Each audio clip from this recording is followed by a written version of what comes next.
Admitted, The Strange Tale of Depsey the Rabbit. Chapter 33. The Tree of Life, Escape.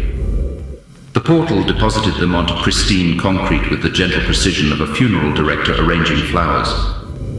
One moment they were stumbling through the chaotic geography of the broadcasting arena, and the next they stood on a sidewalk so geometrically perfect it hurt to look at directly under the harsh sodium lighting. Depsey's cartoon shoes made no sound on the spotless pavement. Beside him, Chuck stood motionless, his bright yellow surface dulled with grief and something that might have been shock. Behind them, the portal sealed itself with a whisper, leaving only the faintest green shimmer in the air before that too disappeared. The sudden silence was overwhelming. No falling debris, no impossible weather, no broadcasting commentary echoing through alien space. Just the mechanical hum of a city that breathed with artificial lungs. And no Lucy. Chuck's bowler hat sat askew, one corner chipped from when Lucy's porcelain fragments had struck it during her final desperate sacrifice. He hadn't straightened it. Hadn't spoken since they'd watched Felicia die, calling uselessly to the row job for salvation that never came. Hadn't even looked at Depsey during their stumbling escape from the arena. "Chuck," Depsey said softly. No response. Chuck's perpetual smile was gone, replaced by a flat line that made his usually cheerful face look like something broken. His eyes, normally bright with curiosity and optimism, stared at the perfect pavement with the hollow intensity of someone seeing nothing at all. They stood at the edge of what had once been Cartoon City's entertainment district. But the familiar chaos of performer life had been geometrically neutered. Every building sat at perfect right angles to its neighbors. Every window gleamed with the same chemically enhanced clarity. Every street lamp illuminated its designated circle of pavement with bureaucratic efficiency, creating a checkerboard of light and shadow that felt more like a grid than a neighborhood. The street signs were new. Clean white letters on spotless green backgrounds, each one positioned at exactly the same height and angle. Enhancement District, proclaimed one. Broadcasting Boulevard, announced another. Street names that had once honored long-dead vaudeville stars and cartoon pioneers had been replaced with corporate terminology that made Depsey's stomach turn. But it was the posters that made him step backward. His own face smiled down from every surface. Walls, lampposts, the sides of buildings. Dozens of Depseys, all perfectly rendered in the bright, optimistic style that had once made people laugh. "Enhancement is progress," proclaimed one poster, showing him shaking hands with a figure that looked suspiciously like Dr. Dinglegreen. "Join the broadcasting revolution," declared another, featuring his cartoon form surrounded by the geometric perfection of transmission equipment. And there, on a massive billboard that dominated the intersection ahead, Lucy's porcelain features beamed alongside Chuck's perpetual smile, both of them looking delighted to endorse enhanced performance solutions, available daily at your neighborhood improvement center. Chuck made a sound like something breaking. "They're using her," he whispered, his voice mechanical and strange.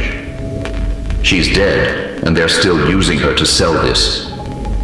Depsey followed Chuck's gaze to the billboard. Lucy's painted smile was perfect, innocent, radiating the kind of joy she'd possessed before enhancement centers and blood money and systematic elimination. Her porcelain cheeks held their familiar rosy glow.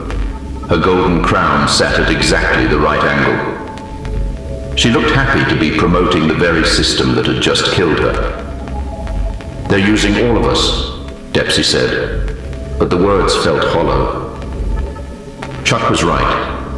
Lucy was dead, shattered into porcelain fragments to save Chuck's life, and her image was still being used to convince other cartoon characters to volunteer for enhancement. "She died protecting me," Chuck said, his voice barely audible over the city's mechanical humming. "And they don't even know she's gone." They moved through streets that should have been familiar, but felt like walking through a museum dedicated to their own extinction. The Laughing Duck Tavern, where they'd spent countless evenings arguing about comedy timing and cartoon physics, had been transformed into an enhancement consultation center. The old Pratfall Theatre, where Lucy had performed her first solo show, now advertised broadcasting integration services, walk-ins welcome. Chuck stopped walking at the theatre marquee. "She got a standing ovation," he said, "her first solo show. She was so nervous she almost couldn't go on, but when she finished, the whole place went crazy. She cried afterward. Happy tears." Depsey watched his friend stare at the converted theater, Chuck's mechanical body trembling with grief or rage or both. The Enhancement Consultation Center buzzed with late-night activity, enhanced performers moving in and out with the coordinated precision of factory workers on the night shift. "Chuck, we need to keep moving." "She died because of you," Chuck said, still staring at the theater. "Because of the system you fed for 20 years. Because of the blood money you took to make your guilt go away." The words hit Depsey like physical blows. "I know." "Do you?" Chuck turned to face it, and for the first time since the arena, his eyes focused with terrible clarity. "Do you really understand what you took from us? What you took from me?" Every building gleamed with fresh paint that couldn't quite mask the chemical smell underneath. Something sharp and preservative that made their cartoon throats burn. The sidewalks looked clean enough to perform surgery on, but if you looked closely at the perfect concrete, you could see darker stains that no amount of industrial cleaning could entirely erase. Enhancement fluid, Depsey realized. The city was bleeding the stuff, and someone was working very hard to make sure nobody noticed. "Listen," Chuck said, stopping suddenly. They stood still, cartoon ears straining against the mechanical symphony of the enhanced city. Beneath the hum of broadcasting equipment and the whisper of automated cleaning systems, they could hear something else. Footsteps. Dozens of them, all moving in perfect synchronization, all heading in the same direction with the mechanical precision of a factory assembly line. "Enhanced performers," Chuck said. "Going home for the night." The sound grew louder, and they pressed themselves against the wall of what had once been Zippy's comedy supply shop, now converted to a performance optimization outlet. The enhanced performers came into view around the corner, 20 or 30 cartoon characters walking in formation, their movements coordinated down to the swing of their arms and the rhythm of their breathing. Depsey recognized some of them. Benny Buzzsaw, who used to tell jokes that made even the stagehands cry with laughter, now walked with his saw blade spinning at a perfectly regulated speed, his eyes fixed straight ahead. Millicent Melody, whose singing voice had once brought the house down every night, moved her lips in silent harmony with performers she'd never met, their voices synchronized by enhancement rather than art.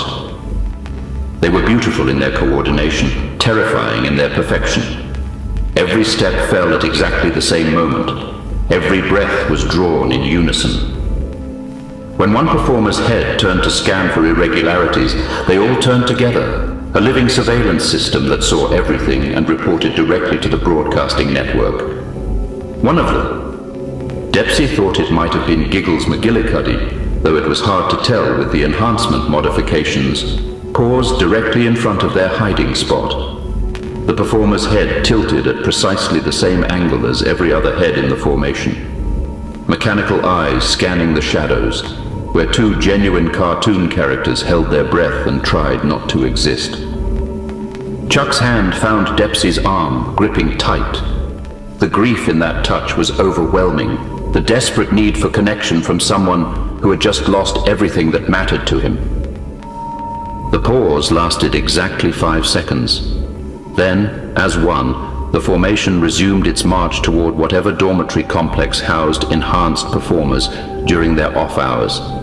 The sound of synchronized footsteps faded into the distance, leaving only the hum of machinery and the whisper of automated cleaning crews somewhere in the chemical-scented darkness. "They didn't see us," Chuck said, though his voice carried no relief. "They saw us," Depsey corrected. "They just didn't care. We're not irregular enough to report. Yet."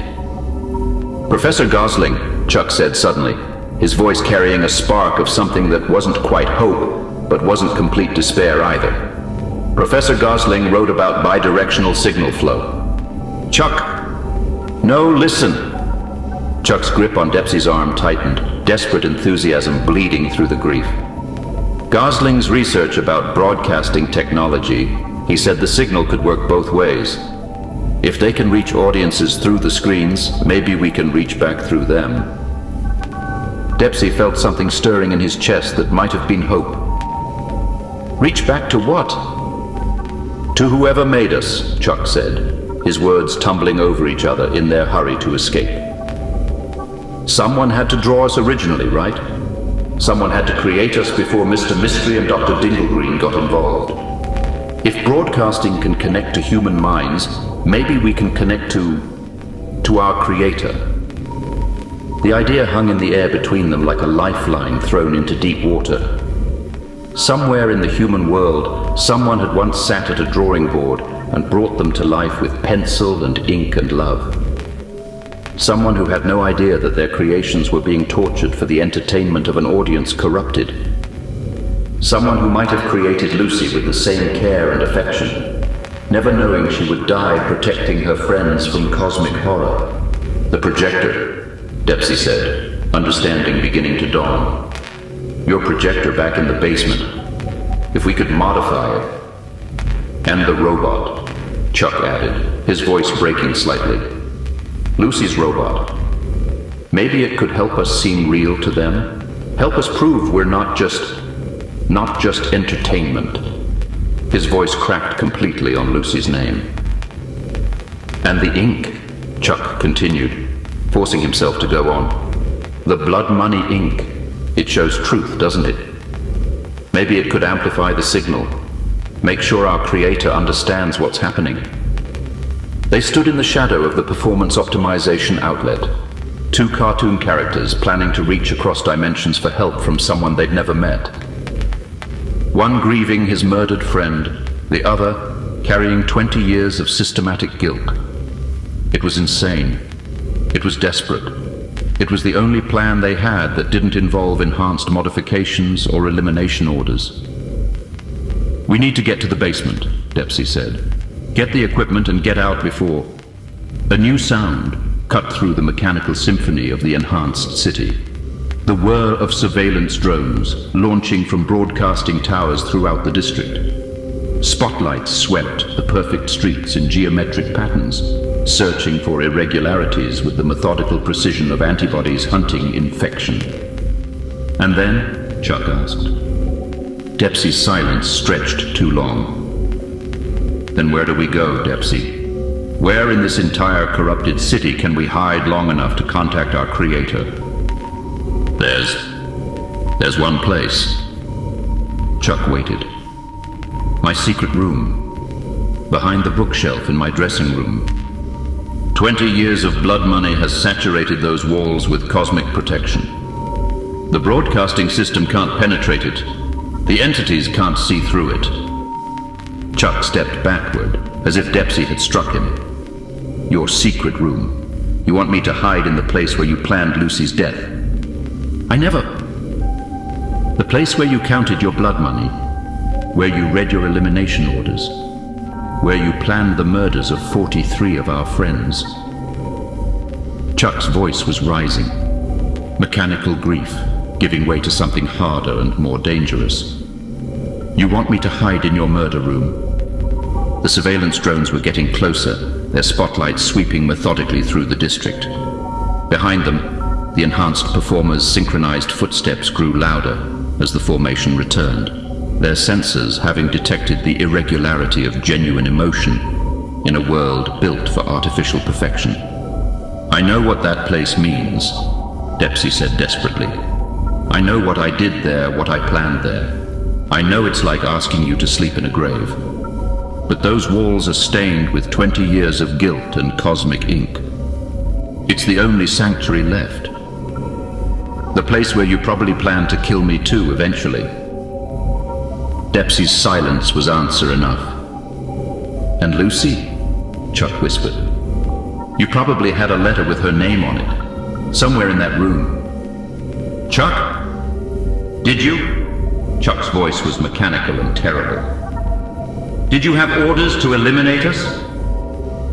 The spotlights were 2 blocks away now, sweeping closer with mechanical precision. Enhanced performers rounded the corner at the far end of the street, their synchronized movement creating a sound like marching soldiers. Yes, Depsey said. Chuck made that breaking sound again. I'm asking you to let me take you to the one place where you'll be safe from the system that wants to enhance or eliminate both of us, Depsey said. I know it's horrible. I know it's asking you to trust the monster who got your best friend killed. But it's the most protected space in this entire corrupted city. And it's the only chance we have to reach someone who might be able to help us. Chuck stood in the artificial light of the enhanced city, surrounded by posters of his dead friend's smiling face, facing the choice between hiding in his friend's murder room or being captured by the system that had killed Lucy.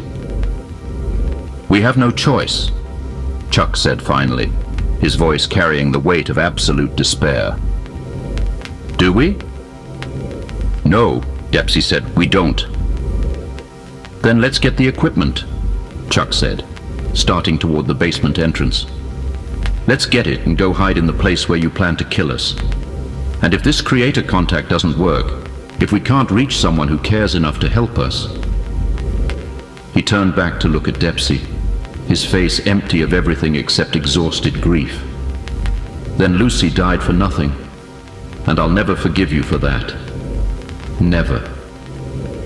They ran through the geometric perfection of the enhanced city, 2 survivors carrying the weight of 44 deaths between them, 43 elimination orders, and 1 porcelain princess who had chosen love over survival and paid the ultimate price.